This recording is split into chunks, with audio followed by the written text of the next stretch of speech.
తిరిగి BCN news కి స్వాగతం. కడప మాజీ ఎమ్మెల్యే ఎస్పీ అంజద్ బాషా అధికారం అనుభవించి కడప నగర అభివృద్ధిని మరిచారని, అధికారం ముసుగులో యథేచ్ఛగా అవినీతి అక్రమాలు భూ కబ్జాలకు పాల్పడ్డారని Kadapa MLA R Madhavireddy, TDP జిల్లా అధ్యక్షులు ఆర్ శ్రీనివాసరెడ్డిలు ఆగ్రహం వ్యక్తం చేశారు. కడపలో జరిగిన మీడియా సమావేశంలో నాయకులు మాట్లాడుతూ నగరంలో 2300 కోట్లతో అభివృద్ధి జరిగిందని అంజద్ బాషా చెప్పడం హాస్యాస్పదంగా ఉందన్నారు. కడప నగరంలో డ్రైనేజీ, తాగునీటి సమస్యల పరిష్కారానికి ఎటువంటి చొరవ చూపలేదన్నారు.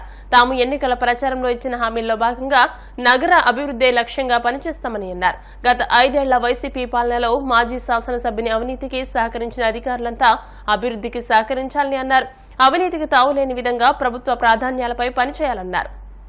ఈ 5 సంవత్సరాల్లో వైసీపీ ప్రభుత్వ హయాంలో ఎమ్మెల్యే గారికి వారి అవినీతికి సహకరించిన అధికారులకు కూడా చెప్తున్నాను, మీరు ఆ పద్ధతులన్నీ మార్చుకొని కడప నియోజకవర్గ అభివృద్ధి దృష్టితో పనిచేయాలని మీకు అందరికీ విజ్ఞప్తి చేసుకుంటున్నాను. ఇన్ని రోజులు జరిగింది ఒక ఎత్తు, ఇప్పటి నుంచి జరిగేది ఒక ఎత్తు అని తెలియజేసుకుంటున్నాను. ఏ విధమైన అభివృద్ధికి నిరోధకంగా మారినా కూడా కఠిన చర్యలు ఉంటాయని తెలియజేసుకుంటున్నాను. తెలుగుదేశం పార్టీలో ఉండి తెలుగుదేశం పార్టీకి వ్యతిరేకంగా పనిచేసిన వాళ్ళ మీద కూడా తప్పకుండా చర్యలు తీసుకోవడం జరుగుతుంది. తెలుగుదేశం పార్టీ విజయానికి కృషి చేసిన ప్రతి ఒక్క కార్యకర్తకి, ప్రతి ఒక్క నాయకుడికి, ప్రతి ఒక్క వ్యక్తికి న్యాయం చేసే విధంగా పనిచేస్తామని తెలియజేస్తున్నాను. దాదాపు 9 నెలల నుంచి నాతో తిరిగి ఎండనక రాత్రనక ఒక్కొక్క రోజు మేము 10-11 గంటలు కూడా అన్నం తినకుండా తిరగడం జరిగింది. నాతో పాటు ఉన్న వాళ్ళందరినీ దగ్గర తీసుకొని వాళ్ళందరి సహకారంతో ముందుకెళ్ళడం జరుగుతుంది. ఎవరిని నిర్లక్ష్యం చేయడం జరగదు. అలాగనే తెలుగుదేశం పార్టీలో ఉంటూ స్తబ్దతగా ఉన్న పెద్దవాళ్ళను కూడా మళ్ళా వెళ్ళి కలుస్తాము. నియోజకవర్గ అభివృద్ధిలో వాళ్ళ యొక్క తోడ్పాటు కూడా కావాలని చెప్పి మళ్ళా ఒకసారి విజ్ఞప్తి చేసుకుంటాను. అందరి సహకారం కావాలా. ఇది చిన్న పని కాదు, చాలా పెద్ద ధ్యేయంతో ముందుకు పోతున్నాము. ఈ ధ్యేయాన్ని మనం అందరం కలిసి చెయ్యి కలిపి ముందుకెళ్తేనే సాధ్యము. కాబట్టి ప్రతి ఒక్కరి సహకారంతో ముందుకు పోతానని మీ అందరికీ ఈ సందర్భంగా తెలియజేసుకుంటున్నాను. నగరాన్ని అభివృద్ధిలో ముందుకు తీసుకుపోయేదానికి ది బెస్ట్ కార్పొరేషన్ చేయాల, రాష్ట్రంలో నిధులు తీసుకురావాలా. రాష్ట్ర ప్రభుత్వం నుంచి కానీ కేంద్ర ప్రభుత్వం నుంచి కానీ ఏవైతే మున్సిపాలిటీ హక్కులు ఉన్నాయో ఆ హక్కుల ప్రకారం అన్ని నిధులు కూడా తీసుకొచ్చి నగరాన్ని అభివృద్ధి చేసే దాంట్లో మేము కట్టుబడి ఉన్నాము. అంతేవిధంగా ఎక్కడ అవినీతికి తావు లేకుండా ప్రతి అధికారి కూడా పనిచేయాలి. త్వరలో ఏదైతే మేము చెప్పామో ఎన్నికల హామీల్లో ఎమ్మెల్యే గారు చెప్పారో ఆ మేనిఫెస్టో ఏదైతే చెప్పినో ఆ మేనిఫెస్టోకు అమలుకు అత్యధిక ప్రాధాన్యత ఇస్తాం. ఇప్పటికే బుగ్గవంక మీద ఉన్న 2 బ్రిడ్జిలు, లా కాలేజ్ కానీ షామీరియా బ్రిడ్జిలు కానీ టెండర్ ప్రక్రియను వేగవంతం చేసే విధంగా కమిషనర్ గారితో కానీ ఈఎన్సీ గారితో కూడా మాట్లాడడం జరిగింది. అది అప్రూవల్ రాగానే ఇమీడియట్గా ఆ 2 బ్రిడ్జిలు కూడా దాదాపు ఒక 15 రోజులు అనుకుంటున్నా ప్రారంభం జరుగుతుంది. అదేవిధంగా ఎన్టీఆర్ గతంలో ఎన్టీఆర్ హౌసింగ్ ఏవైతే టిట్కో హౌసెస్ ఉన్నాయో లబ్ధిదారులకు ఏవైతే ఎంపిక చేసి ఇండ్లు ఇవ్వకుండా పోయినారో ఆ టిట్కో ఇండ్లను కూడా త్వరలో మేము హ్యాండ్ ఓవర్ చేస్తాం. ఇది కూడా ఎమ్మెల్యే గారి ప్రత్యేక మేనిఫెస్టోలో కూడా ఉంది. 5 సంవత్సరాలుగా నిరుపయోగంగా పెట్టారు. ఎట్లా మనసు ఒప్పిందా వీళ్ళకు, వైసీపీ వాళ్ళకు? 5 సంవత్సరాలుగా నిలిపేసిన ఇండ్లను లబ్ధిదారులకు పూర్తి చేసిన ఇండ్లకి ఇచ్చేదానికి వీళ్ళకి ఎవరికి మనసు ఒప్పలే. ఇంతకంటే బాధాకరమైనది ఒకటి ఉండదు.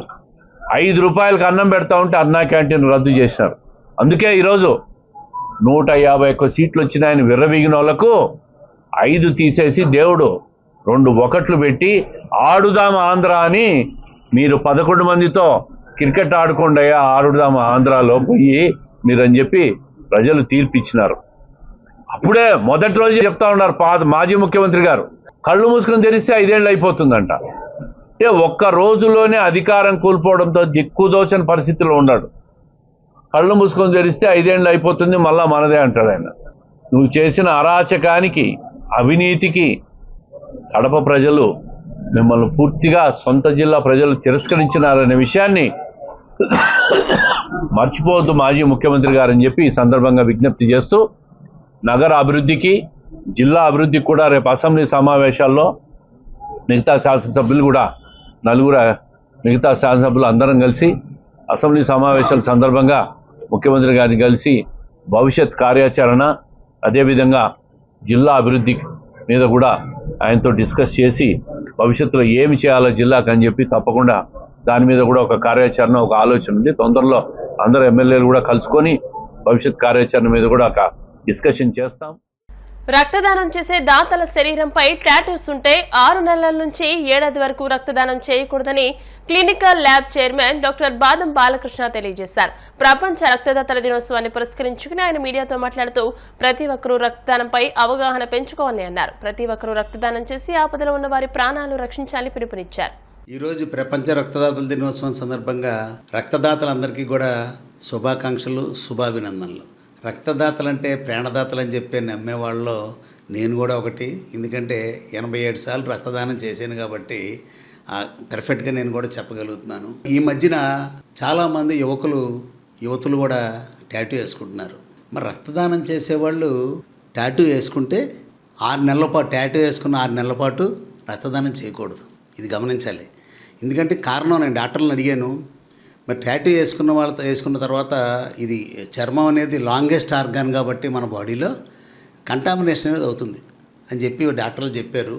మన కాలేయం కానీ గుండె కానీ ఎలాగో మన బాడీలో లాంగెస్ట్ ఆర్గాన్ అంటారు ఈ స్కిన్ని. కాబట్టి టాటూ వేసుకున్న వాళ్ళు అందరూ కూడా రక్తదానం చేయడానికి అర్హులు కాదు. కాబట్టి మీరు వీలైతే టాటూ వేసుకోవడం మానేయండి. సంవత్సరానికి 4 సార్లు చేసే వాళ్ళందరూ కానీ 3 సార్లు చేసేవాళ్ళు కానీ మీ వలన ఒక ప్రాణం కాపాడడానికి వీలు లేకుండా అయిపోతుంది. కాబట్టి మీ అందరూ టాటూ వేసుకోవడం మానేయమని చెప్పి దయచేసి తెలియజేసుకుంటూ మీ అందరూ ఎక్కువ రక్తదానం చేసి ఎక్కువ మందికి ప్రాణదాతలు కావాలని కోరుకుంటూ మరి ఒక్కసారి శుభాభినందనలు తెలియజేసుకుంటూ సెలవు తీసుకుంటాం. తిరుమల శ్రీవారిని అనకాపల్లి ఎంపీ సీఎం రమేష్, ఉండి ఎమ్మెల్యే రఘురామకృష్ణరాజు కుటుంబ సభ్యులతో కలిసి దర్శించుకున్నారు. ఆలయ అర్చకులు వారికి స్వాగతం పలికారు. స్వామివారి దర్శనానంతరం ఎమ్మెల్యే రఘురామకృష్ణరాజు మాట్లాడారు. రాష్ట్రంలో పారిశ్రామిక అభివృద్ధి జరిగి ప్రజలు ఇతర రాష్ట్రాలకు వెళ్లకుండా ఇక్కడే ఉపాధి పొందాలని కోరుకున్నట్లు రఘురామకృష్ణరాజు చెప్పారు. అనకాపల్లి ఎంపీ సీఎం రమేష్ మాట్లాడుతూ అనకాపల్లిలో భారీ మెజార్టీతో ప్రజలు గెలిపించారని, కూటమి ప్రభుత్వం రావడం, పవన్ కళ్యాణ్ ప్రమాణ స్వీకారం చేయడంతో స్వామిని దర్శించుకున్నట్టు తెలియజేశారు. రాష్ట్రంలో 5 సంవత్సరాలు రాక్షస పాలన పోయి రామరాజ్యం వచ్చేందుకు దీవించిన స్వామికి ధన్యవాదాలు తెలిపినట్టు సీఎం రమేష్ చెప్పారు. ముందు స్వామివారిని ప్రార్థించిన మేరకు నేను కోరుకున్న మొక్కు నెరవేరినందుకు అత్యద్భుతమైన విజయాన్ని చంద్రబాబు నాయుడు గారి నాయకత్వంలో కూటమికి ఇచ్చినందుకు, అలాగే నన్ను కూడా నా ఉండి నియోజకవర్గ ప్రజలు అత్యధిక మెజారిటీతో గెలిపించినందుకు నేను కోరుకున్న మొక్కు ప్రకారం స్వామివారికి కృతజ్ఞతలు తెలుపుకోవటానికి ఈరోజు ఇక్కడికి రావడం జరిగింది. మళ్ళీ పునర్దర్శన ప్రాప్తి కలిగించాలి అని చెప్పి ఆ స్వామివారిని వేడుకోవటం జరిగింది. రాష్ట్ర ప్రజలందరూ సుభిక్షంగా ఉండాలని, నూతన పరిపాలనలో రాష్ట్రానికి ఉన్న ఆర్థిక ఇబ్బందులన్నీ తొలగి చక్కగా పరిశ్రమాభివృద్ధి జరిగి ఈ రాష్ట్ర ప్రజలు ఏ రాష్ట్రానికి వెళ్లకుండా అందరూ ఇక్కడే సుఖ సంతోషాలతో ఉండాలని దేవదేవుడైన వెంకటేశ్వర స్వామిని ప్రార్థించడం జరిగింది. ఎలక్షన్ రిజల్ట్స్ వచ్చిన తర్వాత నేను అనకాపల్లిలో పార్లమెంట్ అభ్యర్థిగా భారీ మెజార్టీతో గెలిచిన. ముందుగానే అనుకున్నాను ఆ వెంకటేశ్వర స్వామికి వచ్చి శుక్రవారం వస్త్రం చేయాలి అని. ఈరోజు చంద్రబాబు నాయుడు గారు అటు కూటమి ప్రభుత్వం, పవన్ కళ్యాణ్ గారు అందరూ ప్రమాణ స్వీకారం చేసిన తర్వాత మరుసటి రోజే ఇలా వస్త్రం రావడం, ఆ స్వామివారిని ఆంధ్రప్రదేశ్లో 5 సంవత్సరాల రాక్షస పాలన పోయి రామరాజ్యం తెచ్చిన దానికి స్వామివారికి ధన్యవాదాలు తెలుపుకుంటూ స్వామివారి ఆశీర్వాదం ఎప్పుడూ ఆంధ్రప్రదేశ్ ప్రభుత్వం పైన, ఆంధ్రప్రదేశ్ ప్రజలపైన ఉండాలని కోరుకోవడం జరిగింది. ఎవరూ అధైర్యపడొద్దని తాను అండగా ఉన్నానని వైసీపీ శ్రేణులకు మాజీ మంత్రి పెనుకొండ నియోజకవర్గ వైసీపీ ఇన్ఛార్జ్ ఉషశ్రీ చరణ్ పేర్కొన్నారు. ఇటీవల టీడీపీ నేతలు ఎస్ఆర్పల్లి గ్రామంలో చేసిన దాడిలో గాయపడిన పెనుకొండ నియోజకవర్గం పరిగి మండల వైస్ ఎంపీపీ వేదావతి నరసింహారెడ్డిని ఉషశ్రీ పరామర్శించారు. ఈ సందర్భంగా ఆమె మాట్లాడుతూ వైసీపీ నేతలపై టీడీపీ నేతలు దాడి చేయడం హేయమైన చర్య అని అన్నారు. రోజు నేను ఒకటే అడుగుతున్నాను వాళ్ళందరినీ కూడా, అధికారం అనేది శాశ్వతం కాదు. ఎప్పుడు కూడా గవర్నమెంట్ మారుతాయి, కొత్త సీఎంలు వస్తారు, అదేవిధంగా కొత్త గవర్నమెంట్ వచ్చినోడు పనితీరు అవన్నీ మారుతుంటాయి. అవన్నీ కూడా ప్రజాప్రభుత్వంలో అంటే డెమోక్రసీలో సర్వేసామాన్యంగా ఉంటాయి. అధికారం శాశ్వతం కాదు అని మీరు తెలుసుకోవాలి. ఎందుకంటే గతంలో కూడా మనము కూడా అధికారంకి వచ్చినప్పుడు ఎక్కడ కూడా ఎవరికి ఇబ్బంది పెట్టే కార్యక్రమం మనం చేయలే. ఈ రోజున ఈ పెనుగొండ నియోజకవర్గంలో రెట్ల మండలంలో గడ్డం తాండాలో కూడా మహిళల పైన వాళ్ళ బుర్ర పగలగొట్టి కూడా దాడి చేయడం జరిగింది. మహిళల పైన సోమాదేపల్లిలో కూడా ముస్లిం మైనారిటీ మహిళ పైన ఇంటికి పోయి కూడా దాడి చేయడం జరిగింది. ఇలా మహిళలందరి పైన కూడా వరుసగా పెనుగొండ నియోజకవర్గంలో టీడీపీ వాళ్ళు దాడి చేయడం జరుగుతూ ఉంది. వాళ్ళందరికీ కూడా ఒక్క మాటతో హెచ్చరిస్తున్నాను, దయచేసి ఇవన్నీ మీరు మానుకోండి. ఎందుకంటే ఈ రోజు ప్రజలందరూ కూడా మిమ్మల్ని పెట్టిండేది ఒక మంచి పరిపాలన కోసం. అది మీరు మర్చిపోయినారు. జూన్ 4వ తారీఖు నుంచి నిన్నటి వరకు కూడా ఎక్కడెక్కడ మీరు దాడి చేస్తున్నారు, ఎవరు కూడా అడిగేవాళ్ళు లేరు అని మీరు అనుకుంటున్నారు. అసలు కూడా ప్రేక్షక పాత్రని పోషిస్తున్నారు. బట్ మేమైతే గట్టిగా ఈ పెనుగొండ ఇన్ఛార్జిగా మీ ఉషమ్మ ప్రతి లీడర్కు కార్యకర్తలందరికీ కూడా ఈ రోజు మీ అందరికీ కూడా ఒకటే మాట చెప్తున్నాను, ధైర్యంగా ఉండండి, నేను మీతో ఉన్నాను.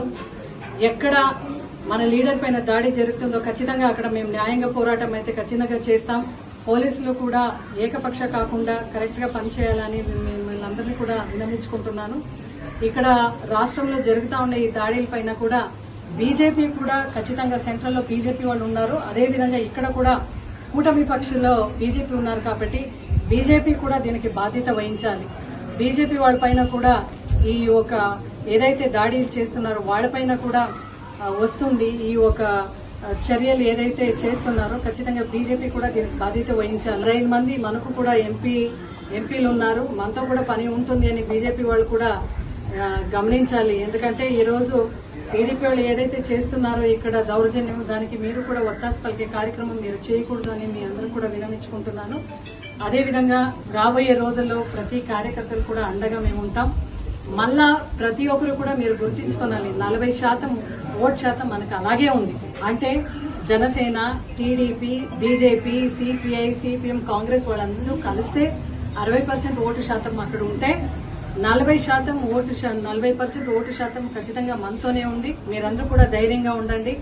పార్టీ డెఫినెట్లీ ఇంకొకసారి మనం అందరూ కూడా కలుస్తాం, పార్టీని ఇంకా బిల్డ్ చేస్తాం. కార్యకర్తలు కూడా ఎక్కడ కూడా మీరు మనస్థైర్యం కోల్పోవద్దండి అని మీ అందరూ కూడా విన్నవించుకుంటున్నాను. అదేవిధంగా వెంటనే ఈరోజు గవర్నమెంట్ మీ కార్యకర్తలకు, స్థానికంగా ఉండే ఎమ్మెల్యే గారికి అందరికీ కూడా చెప్తున్నాను, మేమైతే దీన్ని తీవ్రంగా ఈరోజు మా వైస్ ఎంపీ నరసింహారెడ్డి అన్న పైన జరిగిన దాడి పైన తీవ్రంగా ఇది ఖండిస్తూ.